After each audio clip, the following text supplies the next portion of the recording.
पाकिस्तान और पाकिस्तान की क्रिकेट की चर्चा हमेशा इंपॉर्टेंट रहती है। जब खेलते हैं फील्ड पे तो अनप्रेडिक्टेबल खेल खेलते हैं, कभी पता नहीं होता कौन सी टीम आ जाएगी, पर जब नहीं भी खेलते तो उनके साथ घटनाएं कुछ ऐसी घट जाती हैं जो चर्चा का विषय बन जाती हैं। वीरू, बिल्कुल, मैं तो कहता हूँ पाकिस्तान हमेशा अनप्रेडिक्टेबल तो थी, लेकिन आजकल इस वर्ल्ड कप में खेले भी अनप्रेडिक्टेबल ही है कि यूएसए से हार गई।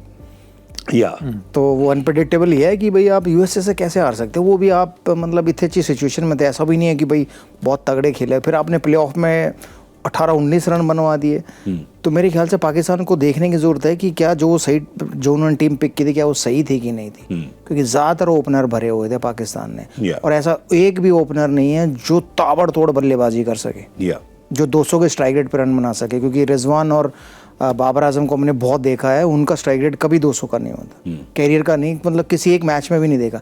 तो एक ऐसा तो चेंज लाना पड़ेगा। ये नहीं हो सकता कि आप 3 वर्ल्ड कप पिछले यही ओपनिंग पेयर आ रहा है, यही खेल रहे, सेम चीज़ें रिपीट हो रही है, तो रिजल्ट भी सेम ही रिपीट होंगे। एग्जैक्टली, अगर एक ही चीज़ आप करते रहेंगे तो फिर रिजल्ट भी आपको सेम ही मिलेगा। पर जैक, एक बात तो पक्की है, क्योंकि ये जो हमने पिचेस देखी हैं यहाँ पे, जैसा वर्ल्ड कप देखा है, हमें ऐसा लगा था कि ऑब्वियसली ये वो वाला T20 क्रिकेट नहीं है जो लोग आईपीएल में आदी हो गए थे 2.5 महीने के लिए कि अरे 250 के स्कोर बनते हैं, 225 के स्कोर बनते हैं।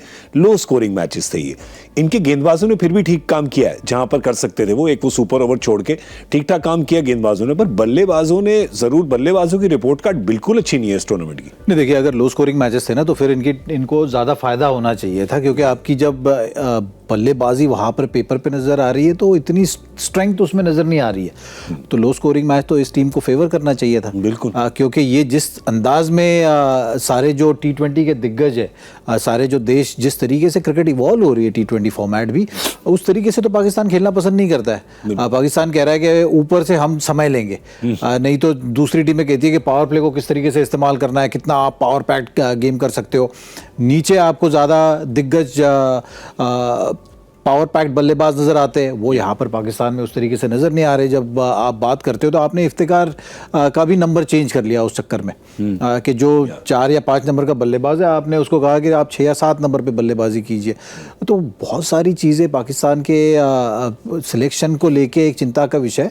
मैं ऐसे समझता हूँ कि पाकिस्तान को यहाँ पर इस वक्त ये सोचना चाहिए कि आने वाले समय में क्या आप किस तरीके से टीम को देख रहे हो। हाँ, उसके लिए वो बोर्ड का विजन भी बहुत ज़रूरी है, उसके लिए कंटिन्यूटी बहुत ज़रूरी है, उसके लिए वो स्टेबिलिटी ज़रूरी है।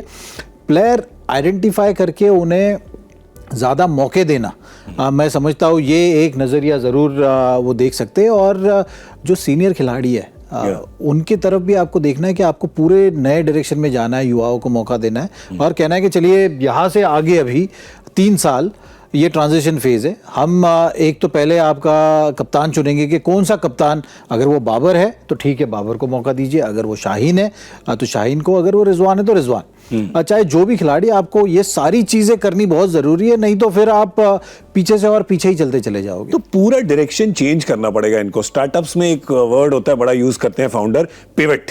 जब कोई बिजनेस एक तरफ ठीक नहीं चल रहा तो कहते हैं पिवट करिए, उसको पिवट करके किसी और डायरेक्शन में चलिए।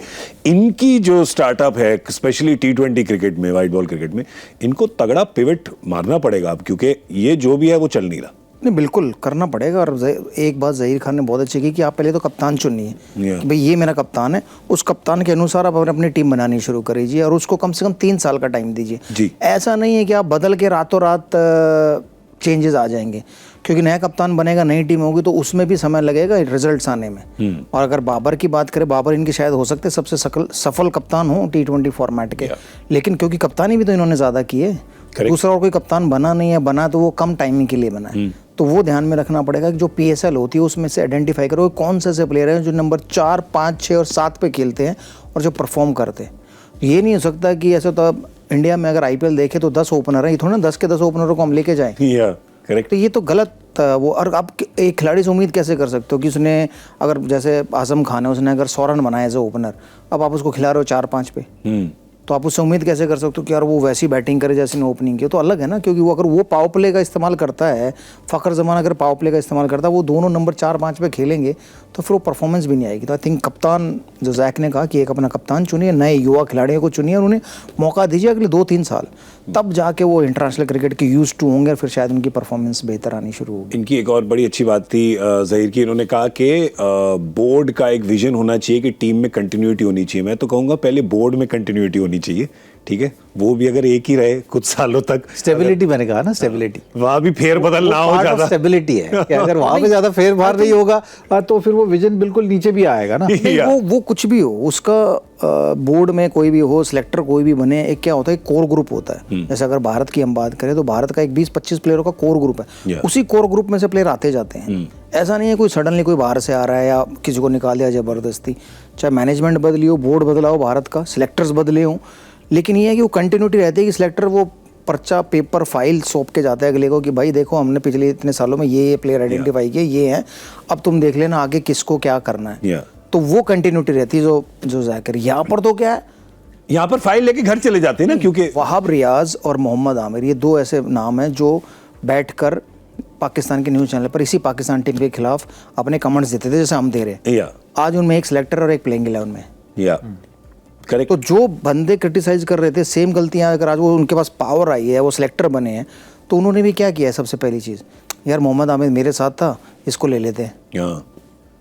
इमाद वसीम को वापस ले आए, मोहम्मद आमिर तो ये नहीं हो सकता ना कि आप सिलेक्टर बना अगर आज अजीत अगरकर चेयरमैन हो गए, आजा वीरू, आजा जैक, कम बैक करा देता हूँ, ये नहीं। आपको फ्यूचर देखना, आप सिलेक्टर बने, आपके पास एक जॉब है, उस जॉब का सही इस्तेमाल कीजिए, फेवर्स मत कीजिए। तो वो एक है, वो स्टेप जैक जो कह रहे हैं ना, वो कड़ा स्टेप लेना पड़ेगा सिलेक्टर्स को।